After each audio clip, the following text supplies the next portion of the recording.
Subscribe Squad, it's another day, it's another dollar, and it's time for another freaking interview. Today we're going to have a good time and a great laugh. I already feel good about it.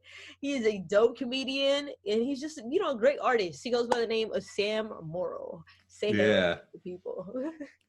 Yeah. I go by that name. You said it like I'm Cedric the Entertainer or something. Nope, that's what I was born. That's what I'm going by, I didn't choose it. I'm having an ab workout already. I know by the end of this interview, it's going to be popping. It's going to be popped out. So the first question I always ask people is like, when did you fall in love with comedy?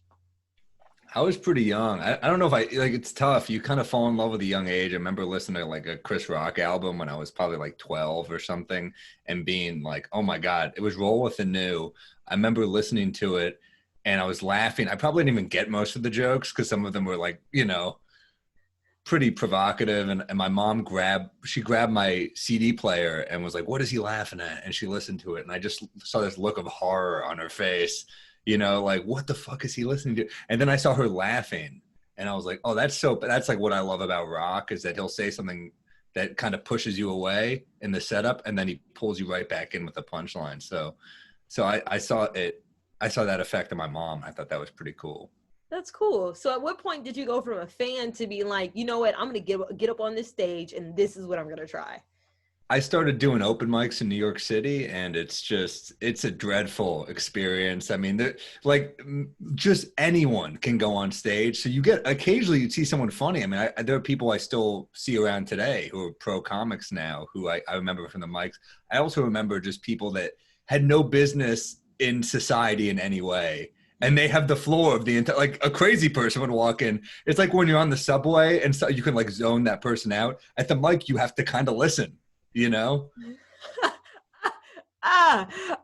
my goodness. So open mics in New York City, right? All right. Okay. Not my favorite, but it's a necessary evil. You meet people, you kind of in some ways pay dues and they're like, oh, I've seen that guy around. So you got to do it. There's that guy. Oh yeah, he's hit a few open mics. Okay, I'm rocking with it. He got funny. All right, we'll let him up. Exactly. I can just imagine in my head though, like what was that experience like as a young person? So it's interesting though. So you went from open mics. All right, at what point did you say I could actually do this? Like I'm gonna do this as a profession though. Like this is what I want to You start doing better for me, like festivals are kind of how I made my name is, I do competitions. There's these dumb competitions you do. One of them was called March Madness. So it was set up like a bracket style thing and it would be comedian versus comedian. So we'd be on stage and we'd have to sit there while the other comic did their set. And then the audience would vote on who won. And I do pretty well in those because a lot of my jokes are short. So I'd beat people because some rounds would be 1 minute, some would be 2 minutes. I remember one of my openers at that show, because it's a one-on-one, I said, man, this is like 8 Mile for Jews, So, I mean, it was a frustrating way to get ahead, but it's also like, because I don't like competition form. It brings out ugliness, I think. And it should be like comedy is not basketball or baseball. It's not like where you just choose a champion. It's so stupid. It's entertainment, So I hated that. These are your peers. And also most of what I get in comedy is through comics. And these are the people you'll know forever. So you don't want to like be in a position where you're like, I got to beat this person. Yeah, that could be interesting. And I find that to be it's like how do you judge like who had the biggest laugh? Like, you know what I'm saying? Like, yes, judges could overrule it. So like if one comic was killing but they were a total hack, sometimes they would be like, that's not, you get out of here, But that's gotta suck too, because you murder, you're like, I fucking did it, and the judge is like, you're bad. So that's tough too, right? So I don't know. You got to go by laughs, I think. Okay, laughs. Yeah, all right. I'm with that. Laughs. Yeah. So what I want to know is like, what was the point that you're like, okay, so you're in this career, and what is the point where you're like, I made it? Even if it's not quote unquote what maybe people think is made it, but what was your I made it moment that you've had? I'd say March 12th, right before the pandemic hit. I was like, I made it. And then nothing. No, I'm kidding. I don't know. I don't know. I don't know. I really don't feel like I've had that feeling yet. I feel like you're always in this endless struggle to prove yourself. So I don't feel that I'm there. And I don't know if I'll ever like feel I made it. I feel like that comfort is dangerous, I think, in any pursuit of something like comedy, because, the second you get comfortable is you lose it. And that's why I'm going a little crazy during this whole COVID thing, because I'm used to doing 4 sets a night. And now I haven't been on stage in months. So I'm going a little nuts right now. Wow. For sure. Yeah, from what I've been hearing, from a lot of comedians, is it like the part of art form of comedy is the touring, and then just like being on stage. That's when you get your best results of like practicing and like Absolutely. out.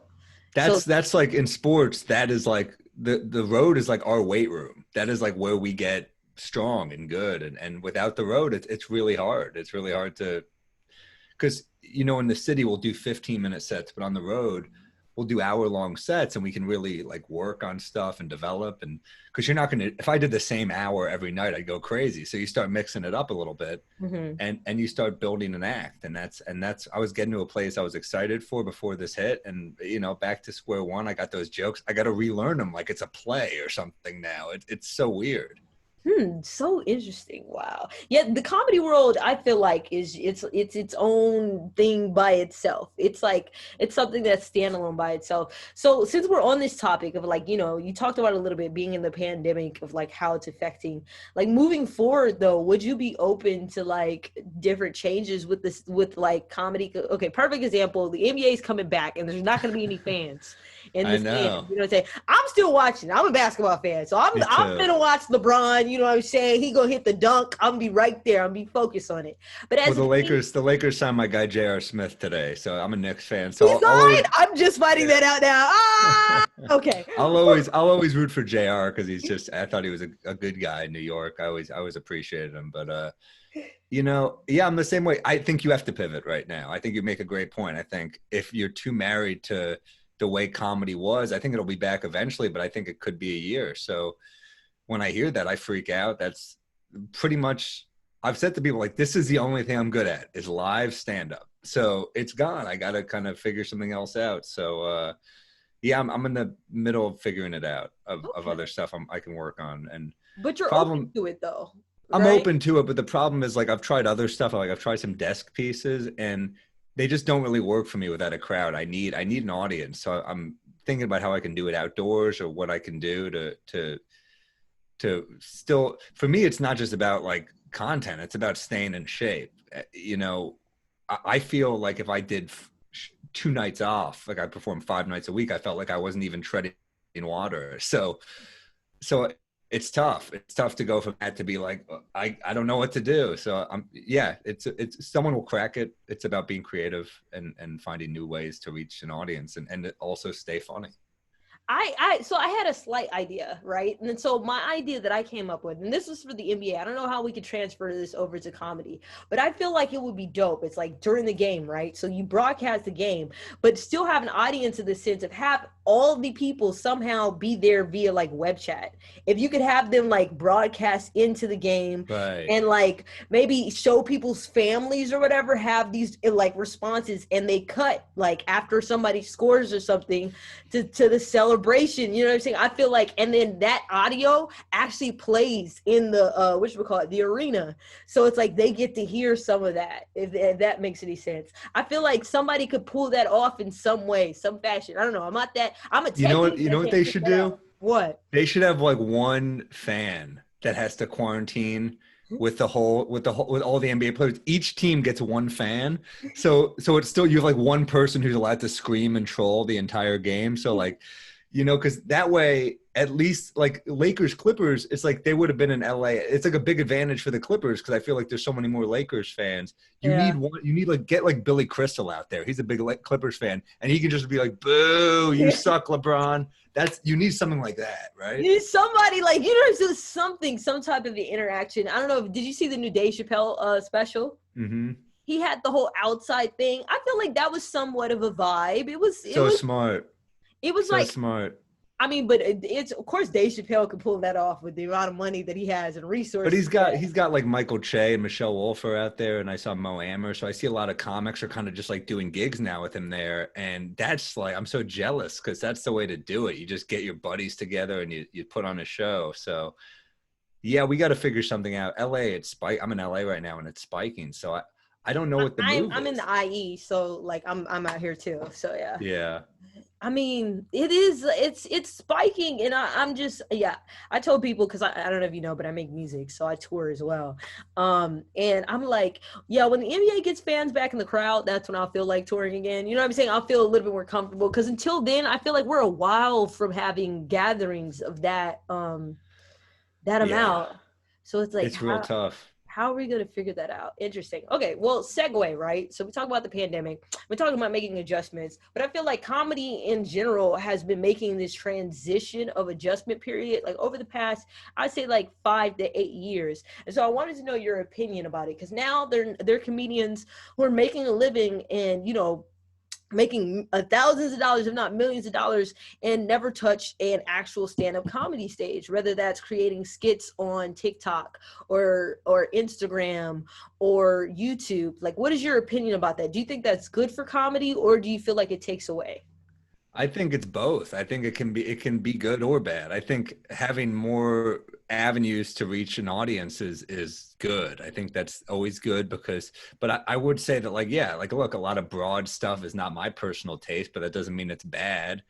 Uh the industry is very fickle and they've kind of made their mind up. They don't break people like they used to. It's almost like winning a lottery ticket. So I don't believe in waiting for the industry to tap us and tell us when we're ready. I think comics know when other comics are ready. So, I self-released my last special and I done my last two with Comedy Central. I did this one on their channel, taking a huge pay cut just to get eyeballs on it because otherwise if you're on TV, there's commercials. Not a lot of people have cable anymore. And if they put it on their website, there will be like 3 minutes of commercials every few minutes. So it's like, it was crazy. So I was like, oh, no one's going to watch it this way. So I think you got to adapt and also be creative, not just in what you're making, but in ways to reach an audience. So that's a challenge for sure. Yeah, it is a challenge. And I wanted to talk to you, like, what went into creating that special that you had on Comedy Central, or just any special that you create? Like, how did it go about? And then because you did it on the channel this time, was there any type of difference as far as like production behind the scenes, as far as what it is you had to do to prepare? Well, it was a complicated process because, I expected to sell it for a decent amount of money because it was my third special and I was like, well, this is my best material. I'm pretty proud of it. And we did the old tap dance for the industry. I did it. I flew to LA, ran it for a bunch of buyers. My agent was like, they didn't bite, but it's so good. I believe someone's going to buy it. I was like, all right. So I ran it again in New York and nothing. And then she said, just go to LA one more time. I believe in this hour so much. So I did it again and again, nothing. So then, I said, well, I'm not waiting. I'm going to film it. I'll ask favors. I'll get people that I've worked with in the past and say, hey, I'm not a network. I don't have the money that a network has. Would you do it for this? And to my, to my luck, they all said yes. And we made it. So it's cool that you can take things into your own hands, but it's also, it's frustrating to see, you're like, man, this, I'm over 3 million views on YouTube. So there is that thing where you're like, man, this is so frustrating. Like this would have been a success in another place. Mm-hmm. I feel like it's good quality. So it's one of the things where it's satisfying, but it's also frustrating that I still might not sell my next one because the industry is like, they kind of just pick who they think is cool. And they're like, that's the cool person. And if you're not one of those people, you have to, and those people I feel like get a chance to fuck up 20 times. But if you're not one of those people out of the gate, you got to just keep proving yourself. So it's an interesting process. So I do think it's good that there are other ways to reach people for sure. I think Jesus, think if this was like the 80s and you just had to sit on material or something, so Yeah. that's tough. Interesting. Yeah, I find it to be like from a viewer's perspective, and then also I feel like there's some symmetry in the sense of the music industry. There's the chosen person for that time, you know what I'm saying, and that person Right. they just run and they just throw in everything.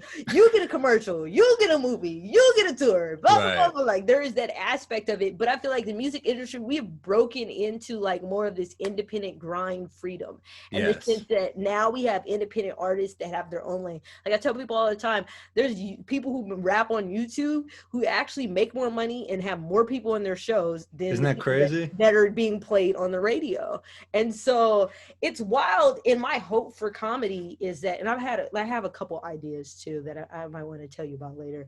But my hope for comedy is that they could jump into that road of where you could be successful as an independent comedian and not necessarily have to go the traditional routes of getting your comedy show bought, but being able to sell it, like, you know what I'm saying, like yourself, and Yeah. be making if just enough or more money off of your comedy special because you have the following and because you have the talent and you have the skill. That's my hope for the comedy world in 2020. So I hope so. But also what you were saying is like these musicians are doing this. I feel like musicians know who the good musicians are. Comics know who the good comics are, you know? So these gatekeepers in the industry are becoming less and less important because you're talking about these YouTube people who are selling out more tickets than if someone had validated them as one of the people. So, we all know comics have helped me more than any industry has. I assume musicians have helped you more than the industry has. I mean, that's kind of yeah. the way it goes. So, I mean, we all know who the good people are, and the industry kind of they're spineless. They go purely by numbers. So they're like, well, this will do well.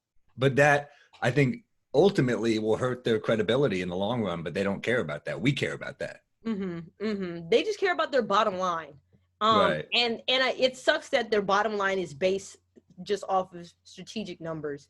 And if you look at in the past, whether it's been comedy, film, acting, you name it, quote unquote, people who wouldn't fit whatever was their box ended up being Right. more successful. Like if we look at somebody Mm-hmm. like a Tyler Perry, like, they like he was selling plays out his trunk, bro. Like he was selling Yeah. movies out his trunk. And then to turn around on his first feature film, just because Lionsgate just threw him a chance, like he exceeded all expectations, or like Right. Spike Lee exceeded all expectations, or to think like a man when that movie first came out. And of course, Kevin Hart was in it. It was right, it was perfect timing with everything he had going on. But I do feel like we all need to team up more so, like in our industries, and break down those gatekeepers, because we are the gatekeepers. Like, and the day that we really realize that we're the gatekeepers of our industry, that's the Right. day that we'll really be able to, like to spread the wealth a lot more. And so I find that to be interesting. So you talked, in the beginning about Chris Rock to be one of your favorite comedians, but also, Oh yeah. wanted to know like who else is some of your favorite comedians and why. Well, you brought up Chappelle. I always like just hearing Chappelle talk because he's even when I don't love I just love him. So I could listen to him say anything probably because he's such a great speaker and he's so smart and funny. And I find him to be so entertaining. And Dave Attell makes me laugh so hard. And Bill Burr. There's so many comics that I remember like growing up. Certain specials just resonated with me, like Pryor, live in concert. I love his closer and the Sunset Strip about freebasing and lighting himself on fire. It's such a fucking dark bit, but it kills me. Just his act outs, the way he's doing everybody, he's so funny. I love George Carlin. I remember Lily Tomlin had a special called Search for Signs of Intelligent Life that is like pretty brilliant, I think. So I love her. And I mean, I love comedy. So I'm definitely, it's hard for me to absorb comedy right now because I listened to an album of a comic the other day, a new album, and I was laughing, but then it just made me really sad because I miss it. I really miss it. So it's tough right now. It's like, oh, I love But I do you, love but I it. I don't. do still love it, but it's tough. It's tough to take in right now because it's my favorite thing, and it's not it's not happening. So I don't know. Okay, now I have a good question. I don't know if you might have been asked this by other comedians, but I don't know if you've been asked this in an interview. And I'm gonna make you make a Uh-oh. decision on this because this All is right. very important to me. You know what I'm saying? We are either gonna be friends after this, or no, I'm just kidding. But Uh-oh. the question is SNL or In Living Color, and why? Wow. Well, SNL, here's the problem. SNL has been on for so much longer. So if it's like the Simpsons problem, right? Where it's like season 3 through 8, no one can touch those. But if we're talking the whole catalog, I got some problems, right? So Okay. I guess Let's say like at the same time. Let's specify at the same time of that In Living Color was on. Would you have chosen In Living Color or SNL, and why? it's tough. I don't know if I can choose one because I love Damon Wayans so much on In Living Color. I love Jim Carrey so much on it. I mean, Jamie Foxx is like, if you look at the roster of In It's Living Color, like ridiculous. you're like, this is insane. But I'm also gonna say I love that time of SNL is like Phil Hartman and who was like my favorite SNL guy ever, and then coming in that class is like Mike Myers and Rock and Sandler. So I that's tough. I don't know. I don't know. I probably watched more of SNL on that time because it was on Comedy Central when I was growing up, Okay. those reruns. So I probably go like slight SNL, but it's like fucking Homie the Clown was like one of my favorite sketches. So I'm like the fire. What was it called? The fireman. The Jim Fire Carrey. Marshal Bill. Fire Marshal Yeah. Bill. Bro. I don't know. It's really tough. I love Dana Carvey so much at the time too, Okay. So I think SNL, unfortunately, just because it has a longevity, kind of gets the slight nod, but it's like It's In close. Living Color. Also, Keenan was kind of a dick to me on Last Comic Standing, so that kind of hurt it. Aw, dang. I loved him, and I even saw that shitty movie he made, Most Wanted, with John Voight. So I was a Keenan fan. Ah, That you know movie what? was like so bad that it was like there was like a scene where he just like shot a guy in the dick. Like they were just like it was like every awful action movie stunt you can have. It's a bad movie, but That I sucks don't though. know. Doesn't that suck when you like see people that you like really liked, you know what I'm saying? And then you meet them and you're like, oh. It happens rarely. Most people are, and he's probably a really cool guy. He was just He a probably judge on could a have had he probably had a terrible day. Like, you know what I'm saying? he was a judge on the reality show, and I was the contestant. So like, what are you gonna do? I remember he said to me like, "I like some of your jokes, I didn't like others," and I said back to him, "Well, I liked all your scary movie films," sarcastically, and it killed when I said that. And he goes, "I only did the first two," and it's like, yeah, it's a joke, dude. But that bummed me out. So that hurt In Living Color for me a little bit because that's his Okay. baby. You But know, also you got like Paul Mooney, and Paul Mooney also was not awesome to me, but it wasn't his fault either. that's And not that shocking. That's really not that shocking. He's a funny guy, don't get me wrong, but I could see how he could rub some feathers. Like yeah, oh, he's funny, but he's definitely a dude that I'm gonna stay over here. You go do your thing. Yeah, he used to show up to Caroline's like 90 minutes late to his own show. So the host would have to do like an hour and a half. And the host would be like panicking, like, is he here yet? It was fucking hilarious. oh my gosh. Yeah. That's wow. And he's one of those comics that's like, I could never be like this. Paul Mooney would like just be so comfortable on stage. I'm so panicking, like laugh, laugh, laugh. He was so cool on stage that he would just kind of just like he would just be silent for like a while, and then he'd say something really funny, and then he'd go on like a tangent about something that wasn't funny, and just get him right back. Paul Mooney's a funny dude, but he's also a scary fucker, dude. He's intimidating. He intimidates the hell out of me. I did a roast that he was a roast master of when I was 21, and I bombed so hard. And his intro to me was I didn't have any credits. I had nothing to my name. And so his intro to me was just like, he saw it on like, I think I had like a website. That was all I had. And it said something like, this next comedian was a big fan of Richard Pryor, Bill Hicks, Sam Kinison, and Rodney Dangerfield. He goes, I knew all of them. All of them are dead. Sam Morril, everybody. It cuts to me like, what the fuck? What are you doing? So Oh my weird. goodness, that's wild. Well, I'm like, I'm still catching my breath from all the laughs. I'm so happy we had a chance to talk. Before we go, let people know, what's next for you, or if you don't know, because we're in a pandemic, that's okay too. Like, I have no idea. I don't know what happens every day. I mean, hopefully I can figure out a way to put out another special, even if it's outdoors. I'll do anything, honestly, at this point. So I don't know. I don't know what the game plan is.